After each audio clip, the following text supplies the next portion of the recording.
हिंद। आज हम लोग 10वीं क्लास के अर्थशास्त्र के ऊपर चर्चा करेंगे। जो अर्थशास्त्र का जो पहला चैप्टर है जिसका नाम है अर्थव्यवस्था एवं इसके विकास का इतिहास। देखिए ये अर्थशास्त्र मैट्रिक बोर्ड में 17 मार्क्स के क्वेश्चन आते हैं। अर्थशास्त्र बच्चे लोगों को बहुत टफ लगता है। बहुत स्टूडेंट मुझे कहता है सर ये पढ़ता हूँ बुक समझ में नहीं आता है। देखिए कोई भी बुक समझ में तब आएगा जब उस बुक में एकदम घुल मिल के पढ़ेंगे तो बिल्कुल समझ में आएगा। अर्थशास्त्र बहुत ही बेहतरीन सब्जेक्ट है। कोई भी देश विकसित या विकासशील तब होता है या पिछड़ा तब होता है या बहुत डेवलप तब होता है जब उस देश की अर्थव्यवस्था मजबूत हो। जिस देश की अर्थव्यवस्था अगर मजबूत होता है वो देश काफ़ी धनी होता है और जिसका कमज़ोर होता है वो गरीब होता है। देखिए अर्थशास्त्र बहुत ही बेहतरीन सब्जेक्ट है। देखिए अर्थशास्त्र यानी कि अर्थव्यवस्था, इसकी अर्थव्यवस्था का डेफिनेशन परिभाषा अलग अलग अर्थशास्त्रियों ने अलग अलग दिया है। जिसमें से सबसे पहले इसमें मैं पहला बता दूं आर्थर लेविस के अनुसार अर्थव्यवस्था का अर्थ किसी राष्ट्र के संपूर्ण व्यवहार से है।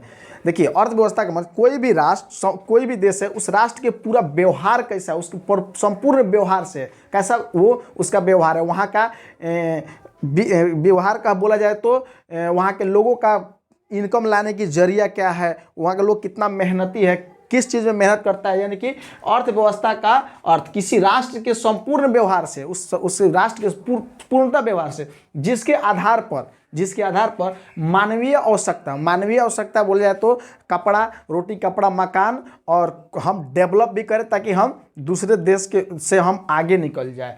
यानी कि मानवीय आवश्यकताओं की संतुष्टि के लिए अपने संसाधन का प्रयोग करते हैं।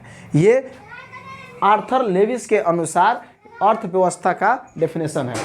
ब्राउन के अनुसार भी अर्थव्यवस्था का डेफिनेशन बहुत अच्छा है जो मैट्रिक बोर्ड में पूछ देता है। सीधा पूछ देता है कि अर्थव्यवस्था आजीविका अर्जन की एक प्रणाली है। ये किसने कहा था? तो ब्राउन ने कहा था। देखिए आजीविका अर्जन की एक प्रणाली है, ये अर्थव्यवस्था का डिफिनेशन ब्राउन ने दिया था। यानी कि अर्थव्यवस्था आजीविका अर्जन की एक प्रणाली है। आजीविका अर्जन का मतलब हो गया हम जिस आजीविका अर्जन, देखिए हम सुबह उठ करके हम क्या कल खाएंगे उसके लिए हम कुछ काम करते हैं, यानी कि वो आजीविका हो गया।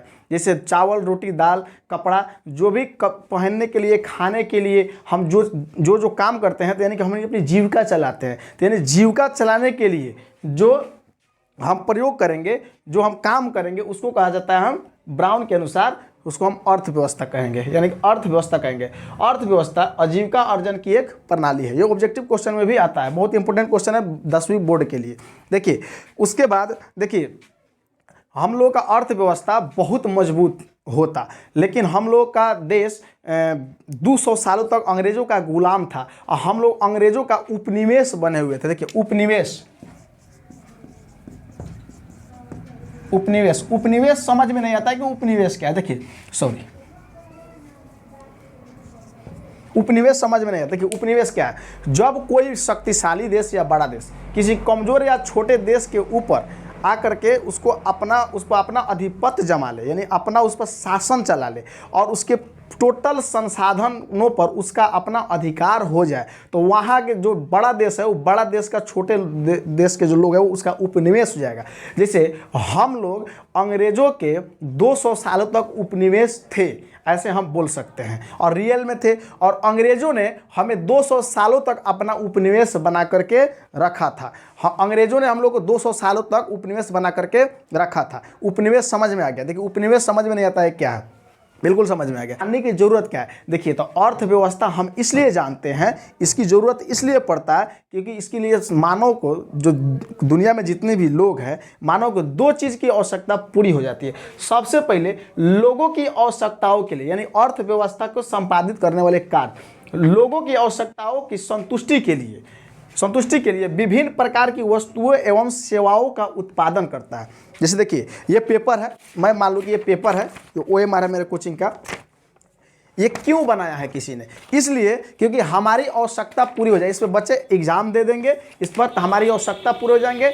और वो बनाया इसलिए क्योंकि उसको कुछ पैसे इससे मिल जाते हैं और हमारी आवश्यकता भी पूरी हो जाता है। हम सेल फोन या मार्कर क्यों खरीदते हैं, ये बोर्ड सनमाइका क्यों खरीदते हैं, क्योंकि हमारी आवश्यकता पूरी भी हो जाए और जो बनाया है उसको कुछ पैसे भी मिल जाते हैं, यानी उसकी एक अर्थव्यवस्था, यानी कि उसका जो अर्थव्यवस्था बोले तो एक और आर्थिक स्थिति अपना बरकरार रहता है अर्थव्यवस्था में। देखिए, तो लोगों की आवश्यकताओं की संतुष्टि के लिए, यानी उसकी आवश्यकता को पूरा हो जाए, वो संतुष्ट हो जाए, उसके लिए विभिन्न प्रकार की वस्तुओं एवं सेवाओं का उत्पादन करती है। ये बात हो गया सेवा के, मतलब लोगों की आवश्यकता को पूरी करने के लिए कुछ चीज़ों का उत्पादन करना, ये सबसे पहली आवश्यकता होता है। दूसरी आवश्यकता, जो उत्पादन करेगा तो इसमें मजदूर लगेगा, तो लोगों को ज़रूरत पड़ेगा, तो इन चीज़ों को पूरा करने के लिए, काम करने के लिए लोगों को रोजगार मुहैया भी हो जाता है, यानी कि लोगों को रोजगार भी प्रदान करती है। जिस देश का इकोनॉमी यानी अर्थव्यवस्था अगर डाउन है वहाँ पर बेरोजगारी है, जैसे भारत की में अभी बहुत ज़्यादा बेरोजगारी है, और बेरोजगारी का और सभी कारण है, मैं बताऊँगा आगे इकोनॉमी में है। देखिए, तो ये दो बात समझ में आ गया होगा। अर्थव्यवस्था से संपादित कार्य, यानी कि लोगों की आवश्यकता को पूरी करने के लिए कुछ वस्तुओं का आवश्यकता होता है जिसका निर्माण कर देता है, जिससे उसको पैसा भी मिल जाता है, और दूसरा बात जब बनता है तो हमें रोजगार भी मिल जाता है। जैसे लॉकडाउन में बहुत लोग बेरोजगार हो गए, सारे इंडस्ट्री बंद हो गए पिछले साल, अब इस साल भी लॉकडाउन में सब बंद हो गए। हम लोग भी घर पे ऑनलाइन करके, जो ऑनलाइन तो हो ही नहीं सकता है, बस लाइव नहीं आ सकते हैं क्योंकि सब्सक्राइबर नहीं है उतना, अभी 1 महीने से काम कर रहा हूँ, धीरे धीरे बढ़ेगा तो लाइव भी आ जाऊँगा, और ऑनलाइन में थोड़ा पढ़ाई देता हूँ। और बहुत लोग बेरोजगार हो गए, हम लोग भी घर पे बैठे हुए, कोई काम नहीं है क्योंकि बंद हो गया। चलिए देखिए, तो ये दो बात समझ में आ गया। अब देखिए अर्थव्यवस्था में यानी इकोनॉमी में लोगों की आर्थिक स्थिति बरकरार रहता है, बनता है, तो इसके लिए कौन कौन सा चीज़ है जिससे हमारी अर्थव्यवस्था चलती है। देखिए, तो दो है।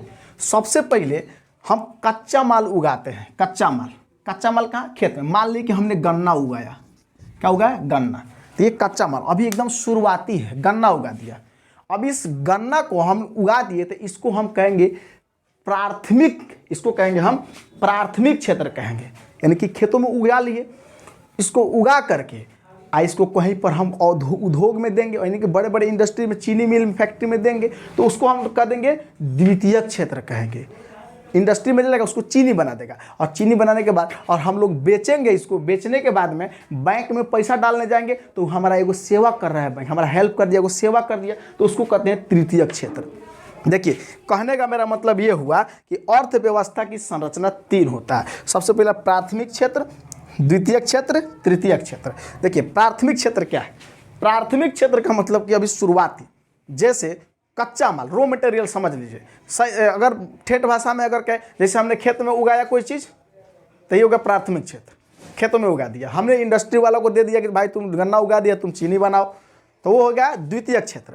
अब वो चीनी उगा देगा, चीनी बना लेगा, बनाने के बाद उसको बेचेगा, पैसे आएगा, किसान भी उगाया, उसको पैसे आएंगे, तो पैसे घर में रखेंगे तो चोर ना ले जाएगा, डाकू ले जाएगा, तो उस पैसों को हम लोग बैंक में लेके आराम से रख देंगे। बैंक में रख देंगे तो बैंक लूट जाए, डूब जाए, उससे कोई मतलब नहीं, हमारा पैसा उतना मिल जाएगा, हमारा अकाउंट में जमा रहेगा। तो बैंक वाला हमको सेवा ना कर दिया, तो इसको हम लोग सेवा क्षेत्र, तृतीय क्षेत्र कहते हैं। सिस्टम सबका बना हुआ है, सब एक दूसरे से सिस्टम में जुड़े हुए हैं। देखिए, यानी कि प्राथमिक क्षेत्र में को कृषि क्षेत्र भी कहते हैं, क्योंकि यहाँ से स्टार्टिंग होता है। इसमें कृषि, मछली पालन, अब मछली तालाब में हम लोग पाएंगे, या बायोफ्लॉक जो सिस्टम है उसमें पालेंगे, तो फिर भी वहाँ पर उत्पादन ना हो रहा है। अब बाजार में बेचेंगे कहीं ले जा करके, तो हो जाएगा, इसमें आ जाएगा। और जो मछली और पैसे बेचने के बाद जो कमाई होगा उसको हम बैंक में जमा करेंगे, तो सेवा हो जाएगा, या बीमा करेंगे, जो भी करेंगे। ये मछली पालन हो गया। पशुपालन भी इसमें आ जाएगा। जंगलों से कुछ प्राप्त वस्तुएं, जंगल से कुछ वस्तुएं प्राप्त होती है, उसको हम लगते हैं प्राथमिक क्षेत्र में। प्राथमिक क्षेत्र को कृषि क्षेत्र भी कहा जाता है। अब देखिए, प्राथमिक क्षेत्र से जो उत्पादन हुआ उसको हम लोग द्वितीयक क्षेत्र में लाते हैं, इसको हम औद्योगिक क्षेत्र भी कहते हैं, क्योंकि इसमें खनिज, व्यवसाय बोले तो रोजगार, बिजनेस बोल सकते हैं, व्यवसाय, निर्माण कार्य यानी कंस्ट्रक्शन वाला कार्य, जनोपयोगी कार्य, जनोपयोगी कार्य का सेवाएं, जनोपयोगी सेवाएं का मतलब गैस और बिजली, गैस और बिजली, ये वाला गैस और बिजली, गैस सिलेंडर हमको गैस मिलता है, एलपीजी और बिजली, तो ये सब किस में आता है, द्वितीयक क्षेत्र में। देखिए ऑब्जेक्टिव क्वेश्चन में पूछता है मैट्रिक बोर्ड में कि भाई ये बताओ, दे देगा निम्नलिखित में कौन प्राथमिक क्षेत्र में आता है, प्राथमिक क्षेत्र में आता है, एगो मछली पालन, एगो खनिज, एगो दे देगा परिवहन, तो कौन मारेंगे, मछली पालन, ऑब्जेक्टिव क्वेश्चन में आता है, तो आप लोग डाउट क्लियर करके चलेंगे। देखिए उसके बाद है द्वितीयक क्षेत्र, यानी खनिज, व्यवसाय, निर्माण कार्य, जनोपयोगी कार्य, ये सब आ जाएगा किसमें, द्वितीयक क्षेत्र में। समझ जाइए कि औद्योगिक क्षेत्र, जहाँ पर कुछ बनाया जा रहा हो, जहाँ पर कोई कंपनी में कुछ बनाया जा रहा हो, औद्योगिक क्षेत्र हो गया। उसके बाद तृतीयक क्षेत्र है, तृतीयक क्षेत्रों को सेवा क्षेत्र कहते हैं, इसमें हमें सेवा करता है, जैसे बैंक हो गया, बीमा हो गया, परिवहन कार्य, यानी कि बैंक में पैसा जमा कर दिया, हमारा जमा है, हमारा सेवा कर रहा है, उसका भी कमाई है भाई, ऐसा नहीं कि सिर्फ सेवा कर रहा है, उसका भी कुछ कमाई है। बीमा पैसा ज़्यादा हो गया घर में रखे हुए, तो क्या कर दे, बीमा में डाल दो, 2 साल 4 साल बाद 2 गुना 2.5 गुना जो भी मिलेगा हमको, आज जो कंपनी ले रहा है उस पैसों को इन्वेस्ट करके वो भी कहीं कुछ कमा रहा है। परिवहन का मतलब यहाँ से वहाँ चले जाना, हमको यहाँ से दिल्ली जाना है, ट्रेन में बैठ के चले जाएंगे, तो वो परिवहन को सेवा ना कर रहा है, लेकिन उसके बदले अपना पैसा ले रहा है। परिवहन, संचार, मोबाइल से बात करते हैं, टेलीफोन से बात करते हैं, ये संचार, ये किस में आता है, ये भी सेवा ना है, एक सेवा है, ये किस में आता है, तृतीयक क्षेत्र में, इसलिए तृतीयक क्षेत्र को सेवा, और व्यापार भी इसमें आता है, ठीक है। अब हम लोग अर्थव्यवस्था के प्रकार के बारे में जानेंगे। देखिए अर्थव्यवस्था 3 प्रकार के होता है, पूंजीवादी अर्थव्यवस्था, समाजवादी अर्थव्यवस्था और मिश्रित अर्थव्यवस्था। देखिए पूंजीवादी अर्थव्यवस्था क्या है, वैसा अर्थव्यवस्था जिसमें उत्पादन के संसाधनों का स्वामित्व किसी निजी व्यक्ति के पास होता है, यानी प्राइवेट व्यक्ति के पास होता है, तो उसे पूंजीवादी अर्थव्यवस्था कहते हैं। कहने का ठेठ भाषा में समझे तो हम कोई कंपनी, हम प्राइवेट आदमी, हमने कोई कंपनी खोल दिया, उससे कुछ प्रोडक्ट का हम उत्पादन कर रहे हैं, कुछ वस्तुएं बना रहे हैं, उसे बेच रहे हैं, तो उसका मालिक हम हुए, तो उसको हम लोग कहेंगे पूंजीवादी अर्थव्यवस्था। अर्थव्यवस्था का मतलब कुछ पैसा कमाना, यानी कि पूंजीवादी अर्थव्यवस्था कहेंगे कोई प्राइवेट आदमी कोई कंपनी खोल दे, कोई कंपनी लगा दे, उसको कहेंगे पूंजीवादी अर्थव्यवस्था। यानी पूंजी माने होता है, जब करते हैं पैसा, यानी कि पूंजीपति लोग के पास पैसा होता है, वो लोग कोई इंडस्ट्री डाला और अपना प्रोडक्ट निकालना शुरू किया, उसको हम लोग, और उसका मालिक एक ही आदमी है, उसको पूंजीवादी अर्थव्यवस्था कहते हैं। इसका उपयोग इसलिए किया जाता है ताकि निजी व्यक्ति के फायदे के लिए, पैसा कमाने के लिए, दूसरा कुछ नहीं। देखिए तो ये पूंजीवादी अर्थव्यवस्था अमेरिका, जापान और ऑस्ट्रेलिया में है। अमेरिका, जापान और ऑस्ट्रेलिया में आदि लगा सकते हैं ये। तो पूंजीवादी अर्थव्यवस्था समझ में गया। यही अगर कहा जाए समाजवादी अर्थव्यवस्था, तो वैसी अर्थव्यवस्था जिसमें उत्पादन के संसाधनों का स्वामित्व माने मालिक, स्वामी माने मालिक होता है, स्वामित्व सरकार के पास होता है, कोई निजी व्यक्ति के पास नहीं होता है, उसको हम लोग कहते हैं समाजवादी अर्थव्यवस्था। यानी कोई इंडस्ट्री है लेकिन उसका मालिक सरकार है, उसमें निजी व्यक्ति नहीं है, सामाजिक के कल्याण के लिए, समाज की भलाई के लिए कोई इंडस्ट्री डाल दिया जाए। जैसा कहा जाए कि BSNL सरकारी है BSNL सिम, और एयरटेल, जियो, आइडिया वगैरह वगैरह बहुत सारा है। तो ये जो ये एयरटेल वाला जो आ जाएगा और प्राइवेट वाला इसमें आ जाएगा, और जियो वाला BSNL वाला आ जाएगा समाजवादी अर्थव्यवस्था में, क्योंकि उसका मालिक सरकार है। जैसे इस तरह की अर्थव्यवस्था चीन और क्यूबा में लागू होता है। चीन और क्यूबा में आप लोग ऑब्जेक्टिव क्वेश्चन में याद रखेंगे कि पूंजीवादी अर्थव्यवस्था कहाँ होता है, तो देख लीजिएगा इन देशों में पूंजीवादी अर्थव्यवस्था, समाजवादी कौन में है, तो चीन में है। अब हम लोग देखते हैं मिश्रित अर्थव्यवस्था। जिन देशों में ये दोनों अर्थव्यवस्था एकदम मिला के रहता है, मिश्रित मतलब कि मिक्सचर, दोनों को मिला देंगे, तो उसको कहते हैं हम मिश्रित अर्थव्यवस्था। वैसी अर्थव्यवस्था जिसमें पूंजीवादी अर्थव्यवस्था और समाजवादी अर्थव्यवस्था अगर इसमें जहाँ पर होता है, उसको हम लोग मिश्रित अर्थव्यवस्था कहते हैं। मिश्रित अर्थव्यवस्था अपना प्यारा भारत है, यहाँ पर सरकारी भी होता है और गैर सरकारी भी होता है, ऐसी अर्थव्यवस्था यहाँ पर होता है। देखिए अब हम लोग जानते हैं आर्थिक नियोजन के बारे में। देखिए नियोजन जो शब्द है ये योजना से बना है। देखिए ये नियोजन शब्द योजना से मिलकर बना है, यानी देश की भलाई के लिए यानी लोगों को भलाई के लिए सरकार कुछ योजनाएं बनाती है तो उसको हम लोग आर्थिक नियोजन करते हैं। आर्थिक का मतलब पैसा कमाना, ताकि सभी लोगों के पास पैसा हो जाए। जैसे मोदी जी कहते हैं ना आत्मनिर्भर भारत, यानी आत्मनिर्भर बनने के लिए लोग आत्मनिर्भर हो जाए, उसके लिए आर्थिक नियोजन यानी कि कोई सरकार योजना बनाती है आर्थिक मतलब पैसा कमाने के लिए, तो उसको कहते हैं आर्थिक नियोजन। जैसे भारत में भी एक योजना बनाया गया था 15 मार्च 1950 को, 15 मार्च 1950 को, 15 मार्च 1950 को योजना आयोग का गठन किया गया था। योजना आयोग का गठन किया गया था योजना आयोग का गठन। देखिए तो इसका योजना आयोग का अगर अध्यक्ष कहा जाए ना तो उसका अध्यक्ष होता है पीएम, प्राइम मिनिस्टर, यानी कि अभी के मोदी जी। योजना आयोग का जो अध्यक्ष होता है वो पीएम होता है। तो लोगों की भलाई के लिए जैसे मान लें कि कृषि में कहा जाए कौन सा बीज डाला जाए, कौन सा खाद कैसा डाला जाए, लोगों की भलाई के लिए कोई योजनाएं नए बनाएगा सरकार, तो उसको हम लोग कहेंगे आर्थिक नियोजन। और इसमें योजना आयोग बनाया गया था, लेकिन बाद में इस योजना आयोग को हटा दिया गया। हटाया नहीं गया, एक पेंट सेंट करके का नाम बदल दिया, इसको बना दिया गया नीति आयोग बना दिया गया। ये कब बनाया गया ये तो बुक में मिलेगा नहीं, क्योंकि अभी हाल फिलहाल में बनाया गया 1 जनवरी 2015 को नीति आयोग बना दिया गया इसको, योजना आयोग के। देखिए तो समझ में आ गया। देखिए अब हम लोग जानते हैं, ये पूरा समझ में आ गया आर्थिक नियोजन। सरकार जो योजनाएं बनाती है सामाजिक कल्याण के लिए लोगों की, ताकि लोग आत्मनिर्भर हो जाए, उससे आर्थिक नियोजन करते हैं। अब देखिए मानव विकास रिपोर्ट, ह्यूमन डेवलपमेंट रिपोर्ट, यानी कि ह्यूमन डेवलपमेंट रिपोर्ट। देखिए मानव के विकास के लिए कुछ काम किया जाता है ताकि उसके जीवन स्तर बढ़ जाए, जीवन प्रत्याशा अच्छा हो जाए, शिक्षा और स्तर बढ़ जाए, तो उसको हम लोग मानव विकास रिपोर्ट कहते हैं। और ये एक UNDP, United Nation Development Programme, ये संयुक्त राष्ट्र विकास प्रोग्राम बोलते हैं इसको।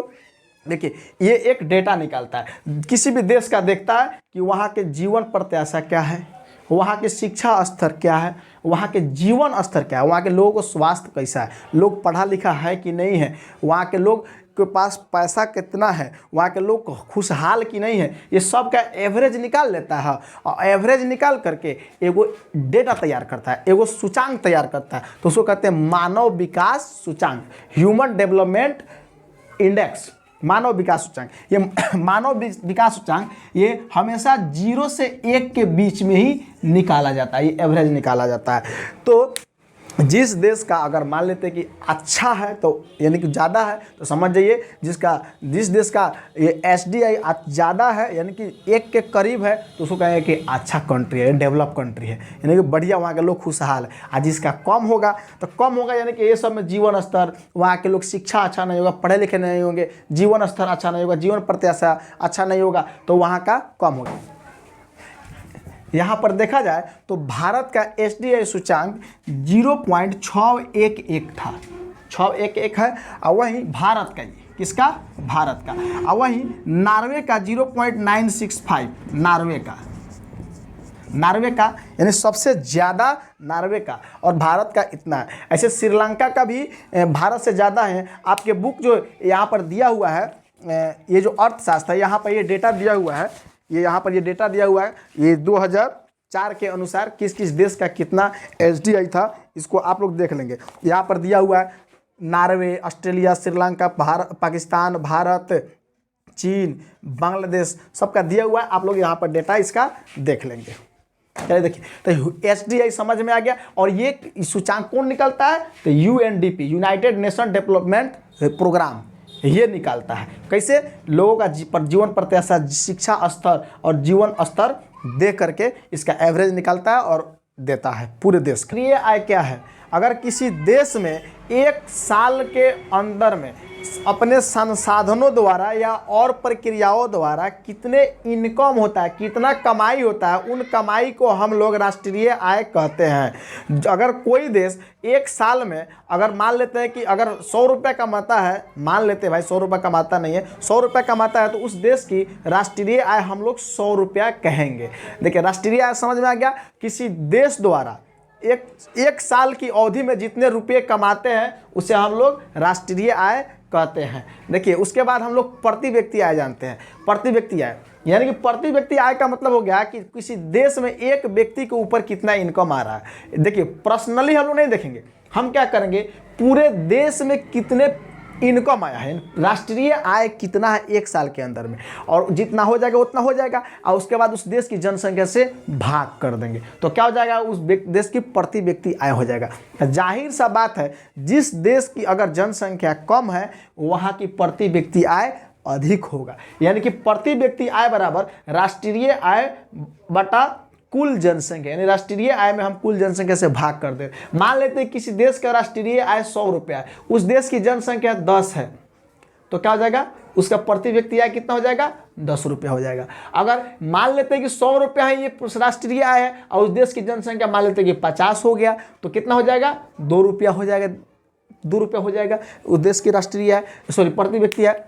यानी प्रति व्यक्ति आय को अगर बढ़ाना है तो दो कारण है, या तो ऊपर वाला बढ़ा लो, तो ऊपर वाला बढ़ाना इतना आसान नहीं है, लेकिन ये नीचे वाला को घटा दो यानी कि जनसंख्या कम कर दो। इसीलिए सरकार बार बार कहती है हम दो हमारे दो, लेकिन यहाँ है हम दो हमारे 1 दर्जन।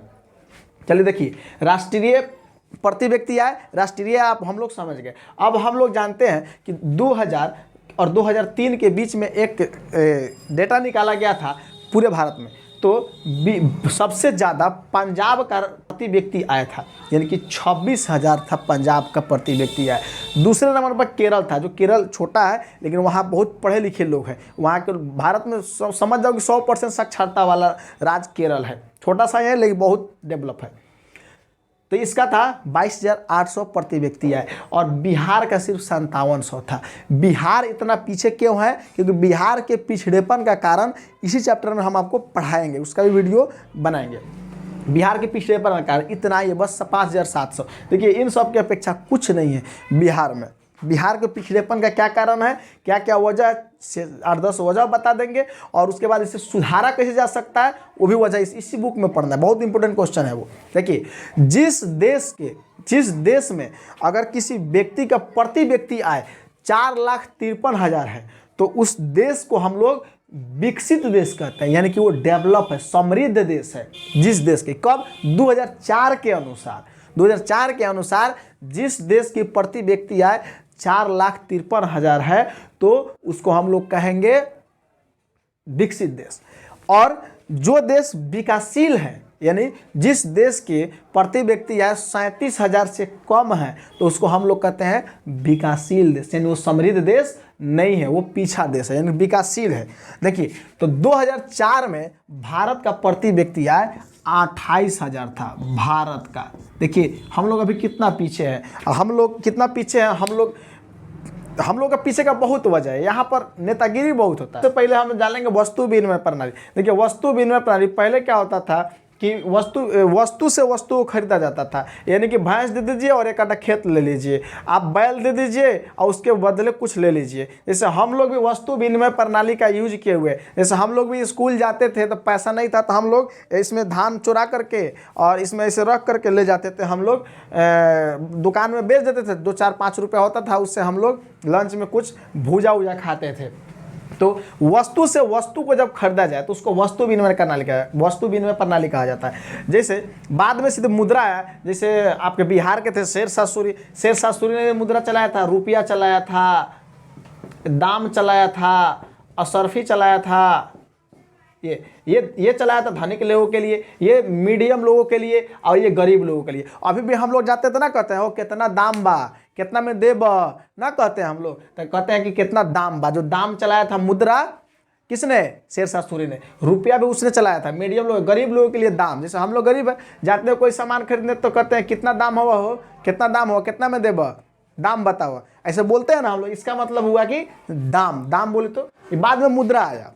इससे भी पहले आया था, जैसे इल्तुतमिश के वक्त भी आया था, जीतल और टंका आया था इसके लिए। देखिए अब हम लोग वस्तु विनिमय समझ में आ गया कि वस्तु से वस्तु को विनिमय किया जाए। विनिमय का मतलब होता है कि लेन देन, एक्सचेंज, लेन देन करना। जैसे हम लोग कुछ जाते हैं होटल में खाना खाते हैं या कुछ खरीदते हैं, कपड़ा खरीदते हैं, पैसा लो भाई हम ले लेते हैं। लेकिन पहले क्या था कि जमा खरीदना है तो धान दो 20 किलो, 20 किलो धान दो, 1 मीटर कपड़ा लेके जाओ, ऐसे तो उसको कहेंगे वस्तु विनिमय प्रणाली। उसके बाद मौद्रिक प्रणाली। मौद्रिक प्रणाली का मतलब जब मुद्रा आ गया यानी कि रुपया, करेंसी आ गया, तो उसको मौद्रिक प्रणाली करेंगे। जब वस्तु को हम लोग जाते हैं, अभी भी मौद्रिक प्रणाली चलता है ना, आज के युग में तो बहुत चलता है। जाते हैं हम लोग बाजार में कुछ खरीदते हैं तो कहते हैं कि ये पैसे ले लो और सामान दे दो, तो इसको सामान दिया, उसके बदले हमने क्या उसको एक्सचेंज दिया, पैसा दिया, यानी पैसा का विनिमय किया, तो उसको मौद्रिक प्रणाली कहते हैं। उसके बाद बैंकिंग प्रणाली। बैंकिंग प्रणाली देखिए, बैंकिंग प्रणाली का मतलब हो गया बैंक से लेन देन करना, बैंक से लेन देन करना, बैंक में पैसा जमा किया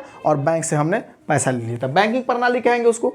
अब इसी बैंकिंग प्रणाली में आता है कोर बैंकिंग प्रणाली। जैसे कोर बैंकिंग प्रणाली का मतलब चेकबुक, या सॉरी बैंकिंग प्रणाली में आता है चेकबुक, और कोर बैंकिंग में आता है कि बैंक से बैंक में ट्रांसफ़र कर देना। जैसे मान लिया कि हमारे किसी से हम पैसा लिए हैं, हमको देना है, तो हमारे खाता में पैसा है, ये जिसको देना है उसका अकाउंट नंबर मैंने ले लिया, अब बैंक में गया और कहा कि इस मेरे अकाउंट से इस अकाउंट में इतना रुपया ट्रांसफ़र कर दो, तो वो ट्रांसफ़र कर दिया, तो इसको कहेंगे कोर बैंकिंग प्रणाली।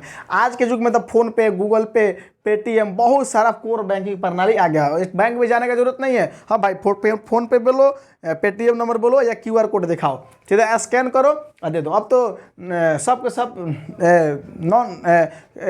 नॉन कैश से अपना काम चला जाता है, सबके सब बिना पैसा से ही काम चला जाता है, सबको फोन पे, पेटीएम, गूगल पे सबके पास है, तो इसको कोर बैंकिंग प्रणाली कहते हैं। चेक काट के दे देगा तो बैंकिंग प्रणाली, और कोर बैंकिंग प्रणाली ये वाला हो जाएगा। उसके बाद ATM। देखिए ATM एक प्लास्टिक का कार्ड होता है जो कहीं पर भी जो जिसमें मान्यता प्राप्त ATM में जाकर के पैसा निकाल करके आप इसका निकाल सकते हैं। इसका फुल फॉर्म होता है ऑटोमेटिक टेलर मशीन। देखिए ऑटोमेटेड भी कहीं कहीं पर रहता है, ऑटोमेटेड टेलर मशीन या ऑटोमेटिक टेलर मशीन कहेंगे। देखिए ये एक प्लास्टिक का कार्ड होता है जो आपका अकाउंट नंबर उससे लिंक रहता है, आप निकालेंगे पैसा, उसका कोड भी रहता है, तो उसमें बहुत सारा सिक्योरिटी है, तो कोड रहता है, उसको आप दबाएंगे निकाल, तो उसके बाद आपको पैसा मिल जाता है। देखिए डेबिट कार्ड क्या है? डेबिट कार्ड भी एक ATM का ही रूप है जिससे पैसा को निकाला जाता है। ATM क्या है? एक डेबिट कार्ड है। उस ATM पर देखेंगे तो लिखा था है डेबिट कार्ड। ATM एक डेबिट कार्ड है। उसके बाद होता है क्रेडिट कार्ड। क्रेडिट कार्ड का मतलब हो गया कि हम बैंक से में हमारा अकाउंट भी है और ऊपर से बैंक में हमारा अकाउंट है, ऊपर से क्या किए कि हम बैंक से में गए, क्रेडिट कार्ड लेकर के जितना मन किया उतना हम निकाल लिए। डेबिट कार्ड द्वारा आप अपना पैसा निकाल सकते हैं, लेकिन क्रेडिट कार्ड द्वारा आप अपना पैसा भी निकाल सकते हैं, थोड़ा बैंक भी आपको पैसा दे देगा, लेकिन एक उचित टाइम पर आपको उसमें जमा करना पड़ेगा, तो आपका क्रेडिट अच्छा बना रहेगा। ना कहता है कि आपका लेन देन सही है, क्रेडिट अच्छा है, यानी कि लेन देन का अच्छा व्यवहार बढ़िया से है, तो उसको क्रेडिट कार्ड कहते हैं। एक निश्चित समय अंतराल में उसको जमा कर दिया जाता है, तो उसको हम लोग कहते हैं क्रेडिट